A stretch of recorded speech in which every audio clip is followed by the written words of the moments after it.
Okay, hello everyone. This March 20th here in beautiful on the Diplomatic back channel. You can see it, I think, out the window here. What we're going to do today is two big things. One, we're going to follow up on the coronavirus story. The channel just or the news conference just ended. So we're going to follow up on who we believe patient zero was in October of 2019 in Wuhan. It's going to be this person by the name of Matya Banasi, and we're going to follow up on that.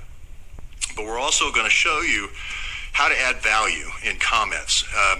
So when we call it Newsroom, we're going to show you live in person what Newsroom is, but then also you can play this game of, hey, you take the presentation so far and the comments so far, and then you add value. You do a lookup on Matya, and so everybody here around the table, we have Dave from Detroit over there. Thanks, Dave, for being here. We have Tim from over here, and you're from Michigan. Oh, not Detroit. We want two Michigans, and then we have Canada with Scout over here. Scout is from Canada.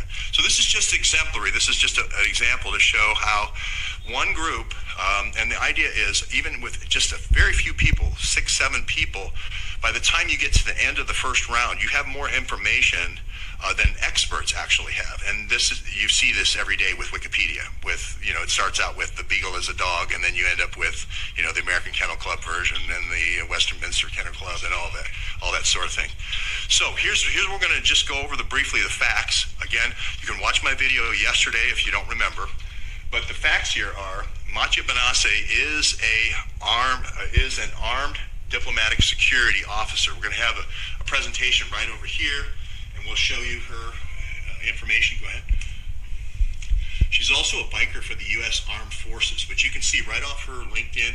She is an armed diplomatic security officer from Woodbridge, Virginia. Not far from here up the diplomatic back channel, right? So that's confirming what she does, okay?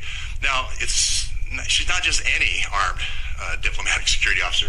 She actually works for, remember Pete Buttigieg in EUCOM, the European Command? She actually works for a 4-star general. We don't know if that's James Jones, Bergey's James Jones or not, but it may very well be. See my episodes that I did on Bergey if you want to look at that. But we believe actually she drove for the NATO Supreme Allied Commander, which is James Jones. He's the same guy with ShadowNet, if you've watched my Bergey episodes, Private First Class Bergey. Okay, so what we're going to do is now going to simulate the game, which is now we're going to go around the room and people are going to add value. I'll add mine later on because I'm presenting and so forth. So we're going to start with the topic of Matya Banasi. And I'll start with Wuhan. She was in Wuhan. She was in this bicycle race on October the 20th when she contracted the virus in Wuhan. And we'll go to Dave now as the first player in the first round. Okay. Well, I just learned this person's name just today. Just read it while we were watching the news conference. So I just did a quick search on her and just discovered that she was, was a top cyclist. She was leading the military games for 3 of the 5 laps and crashed and still did well, but that's really all I know is that she's an excellent cyclist. Yeah, and the military games were in Wuhan during Wuhan, correct. Yep, that was the article was that she was leading that race and in that event and then had the fall or crash and then still did well, but it just shows that she's a great cyclist, I guess. And many nations were represented, and if you have intel background, it would be a great place to spread a virus if that you were doing a bioweapon. It seemed like it's kind of like a military version of the Olympics, just based on what I saw from Mark's show, just like a lot of different, special, people that have done different training to go and sort of show their stuff in a games type environment. Great. Okay, so we're going to go to the next slide, and then we'll move over to Tim in a second, but we'll go to the next slide. Just to show you that that's a picture of her, I believe in 2013. You can see the NATO on there. You can see the spaghetti there and the different badges. I don't know if that's marksman's. I would guess that she would have to be a marksman. And again, you can see that she was in Stuttgart at EUCOM and driver for the Supreme Allied Command there, which is the SHAPE headquarters, which we've talked a lot about, the NATO generals and so forth. So we're going to move to Tim now, not exactly in the Detroit area. Tim, what would you add to that? What I just was finding out, George, is that these names, I can connect with them on LinkedIn, and the history of Matt Benassi, and we're in the Air Force, the Spa Wars, everything. None of this is hidden. Right. So, but I had never heard the name before, but I've got his picture. I can connect with him. Maybe I could ask him what's going on. Yeah. I mean, well, we're close here in Virginia. There is this second person. I'll go over here to our whiteboard again. There is this second person, and I know this identity was used. I know this identity was used by Matya. Matya also used this identity of Matt. That's a key linkage point between these two. They're both at Fort Belvoir. The real identity, or the other identity, or the alter identity of Matt is 13 years at Spa War. Now you can see easily, if you're trying to get an intel officer in, Mott, could be, you bring in the cyclist as the cover, and then you bring in the intel officer to do the dirty work, right? So 13 years, Air Force Space Command. Again, Spa War comes up over and over again as this group of sort of newly created weapons group that happens after World War II with these paperclip Nazis. And it seems now we're going to be going from Air Force Space Command all the way to Space War, Spa War, Space Command. So and then an Army Logistics Command there as well.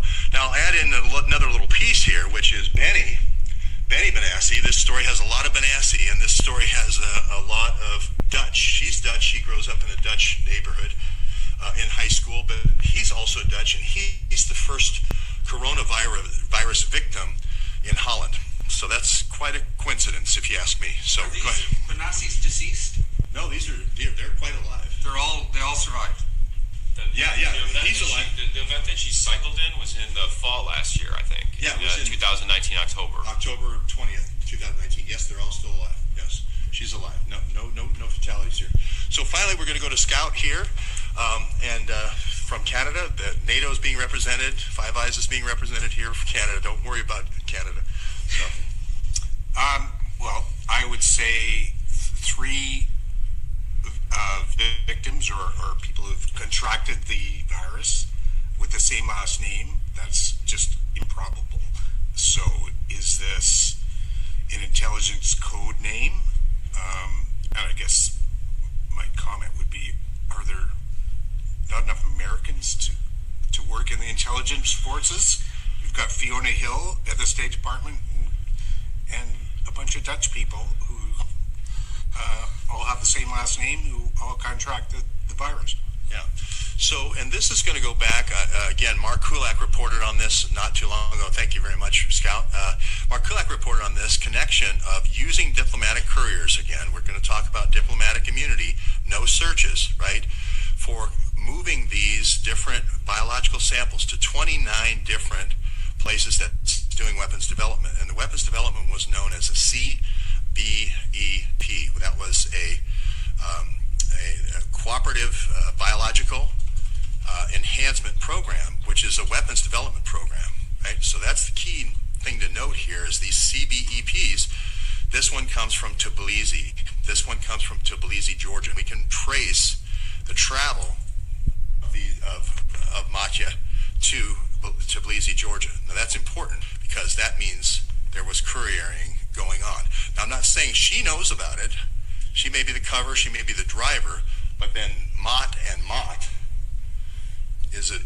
could be used as a cover and the operative. So we don't. Do they have a cover of either siblings or a married couple or anything like that? Great questions, and this would be great for people on the internet to look up and see. Like some people have genealogy.com, some people have newspapers.com, some people have other different research tools that you can use. Go ahead, Tim. I was just wondering, do they know Rudy Decker? Do they know the Dutch that were involved in the 9/11? Did they run the airports? Yeah, that's a great question. So Rudy Decker maps to, again, these bioweapons because Rudy Decker has an IP address also mapping to Fort Belvoir. Cool. Remember all the different people in our story that map to Fort Belvoir. We have the three Ukrainians with OKNY, Ansky, Fruman, and Parnas. We also have Adam Schiff and Peter Strzok connecting to them. And now we also have Rudy Decker's connecting to Fort Belvoir. That's really important because one of the scholars from one of the foundations that an employee came up to me where these weapons are developed from the University of Delaware and said, hey, it's the Duisburg Foundation. I'll just tell you the answer to the test right now.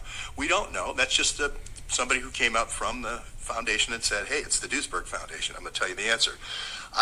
We do have documentary evidence that 3 scientists from North Carolina, from Wuhan, came to the University of North Carolina and worked on the bat, horseshoe bat adaptation, the zoonotic transfer. Usually you need a intermediate animal to then transfer to humans. It doesn't usually go, not many humans eat bats. It doesn't usually go, it goes to an intermediate animal, sometimes it's a pig or something like that, then to the human. So we don't have those answers, but again, it's interesting that this coronavirus is derivative of that zoonotic transfer from horseshoe bats. Again, a lot of things pointing to Fort Detrick,